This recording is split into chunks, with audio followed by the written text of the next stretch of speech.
Well, hey everybody, it's Chris DeFurio with Keys to the Shop. Welcome to another edition of Shift Break. Today's episode is brought to you by La Marzocco. Check them out at lamarzocousa.com.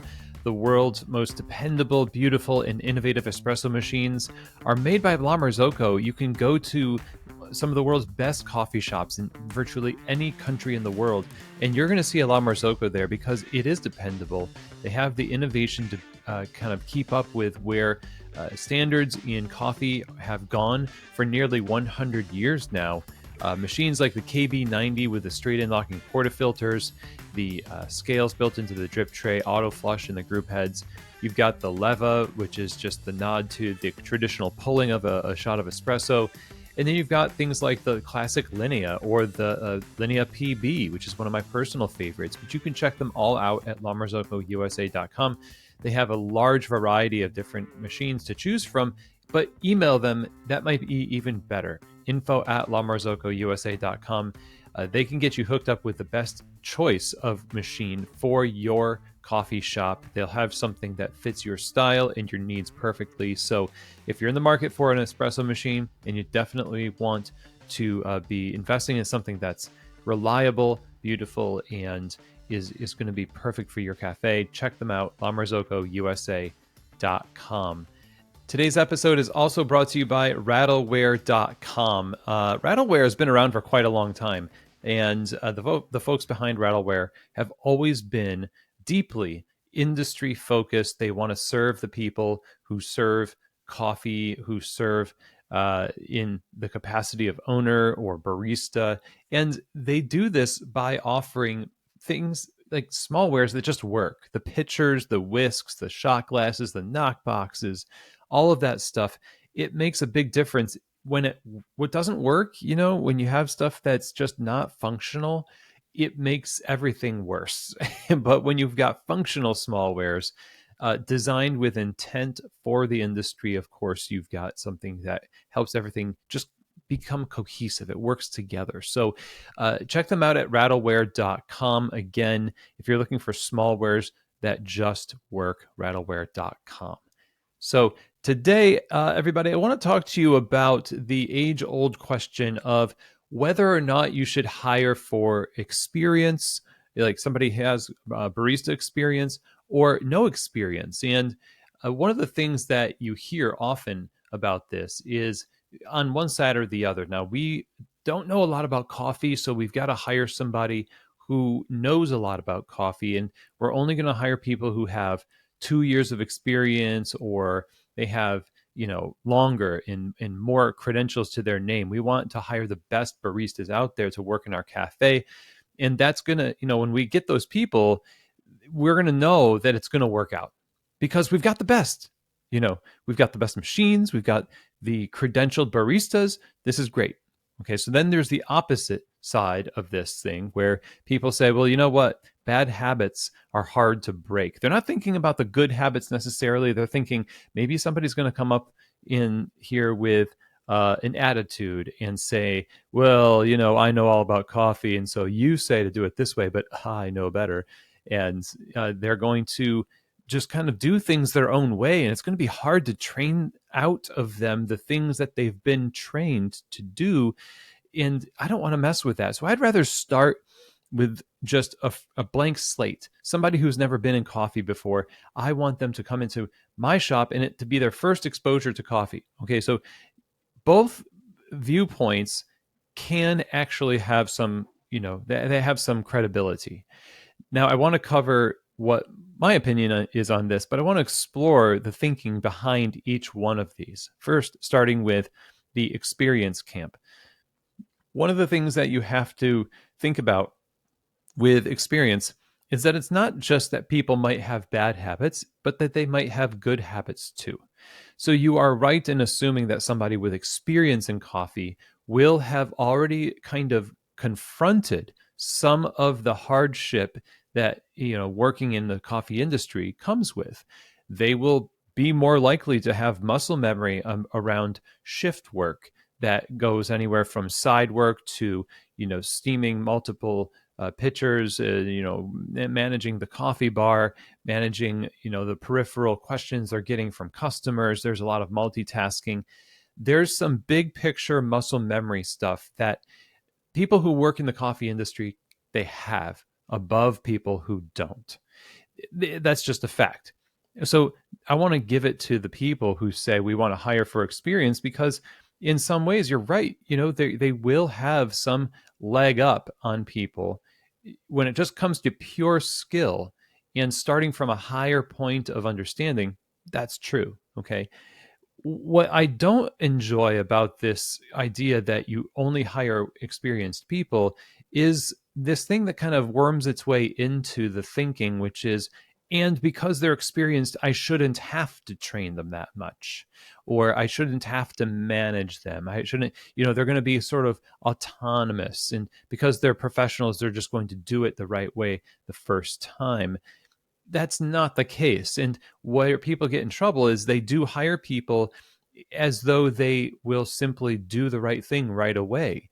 Now, no matter what, the person might come with all of these positive attributes, these muscle memories of working in hospitality, but it's only useful to you if you can introduce it into your ecosystem responsibly. And that requires training and coaching, conversation, relationship, building up of trust, resourcing, all good communication. It's all there. It still is required. But what you get at the end of that, it's not a bid to try to avoid training. It's not a bid to try to avoid management and communication. It's more the higher level of standards sooner than if you had hired somebody with no experience. Okay. And the people on the no experience side of this, they're afraid of hiring people that do have experience because they might have bad habits. Now, truly, some people do have bad habits, and they bring them into your cafe and they say, well, this is what we did at my shop, and so this is what we're going to do. Now, the only way that could ever happen in your cafe is if you allow it to happen. So if you're a hands-off manager, which, by the way, if you're a hands-off manager, you're not really a manager. You're not managing anything. You're just kind of observing and then maybe talking about things behind the scenes, but like, oh, I see this is happening. I see that's happening. But the doing is what makes you a manager. It's a verb. I manage, right? So you have to be a manager. There's actions that are taken, and those actions and communications are done face to face with people in the cafe, present with them in the work. So the only way that somebody could get away with doing it their way in your cafe for any length of time is that you've allowed it to happen. And that's usually what I find when I investigate, like, why is there so much inconsistency in this shop? It's because we have more or less allowed it to grow that way for fear of confronting it and being the hands-on leaders that we need to be, talking to people about how to do the work, what the work looks like, what done looks like, great, what excellence in making a cappuccino or a smoothie or a sandwich. All those things are standards that we communicate to both people with experience and without experience. So the fear that people will bring bad habits into your cafe should only be a fear of yours if you are the kind of person who imagines that the right person should be autonomous and require little from me in terms of clarity and resourcing. So right out of the gate with the whole I don't want bad habits imported into my cafe, you don't have to worry about that as much if you are introducing them into a system that will make clear for them what is required of the barista role.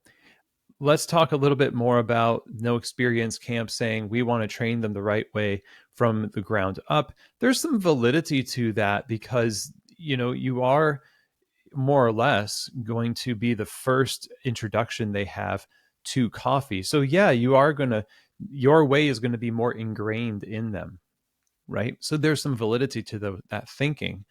But you also have to imagine, hey, it's going to take us a little bit longer to bring this person up to speed.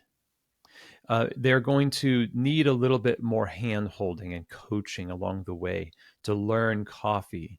And if you're going to take this approach of hiring without experience, you can't just have a week long period of onboarding and training. You can't just have them plug into videos that they watch in the office and then have them just kind of absorb it like Neo in the Matrix. Then they go out to the bar and they're not getting it. And all of a sudden we're like, well, they're not the right fit for our cafe. This obsession we have of trying to get away with the least amount of investment into our staff as possible is what's holding us back from being effective. But what's really at the crux of this, it's not about experience, it's not about inexperience, it's about the right fit for your business according to your values. It's about the person themselves and whether or not they are a humble, hardworking learner who has exemplified the values of your business in their life and in their past roles in different jobs. You've discovered this and said, I want to have this person and their behaviors, their personality, their propensities, they all feel like assets that I am willing to pay to have in my cafe. That person is not going to be the person who says, this is the way we did it at my cafe, so I'm just going to go ahead and do that. You see, that would be the wrong person. It's not about blaming it on whether they worked at a coffee shop before, because there are a lot of people who have worked at coffee shops before that are terrible baristas, and a lot of people that are great baristas. And what makes a difference between one and the other? It's not the ability to add layers to your tulip in your latte.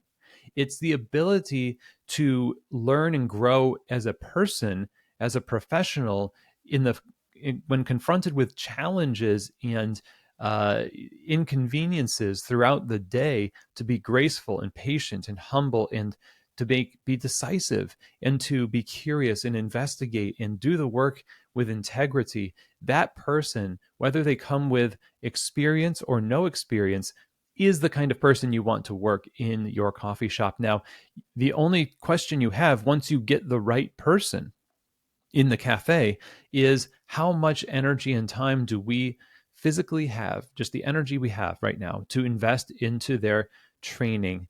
And I would plead with you to, if you're going to increase your capacity to do anything in your coffee shop, increase your capacity to do more in resourcing your staff and investing into their development as professionals before you invest in anything else.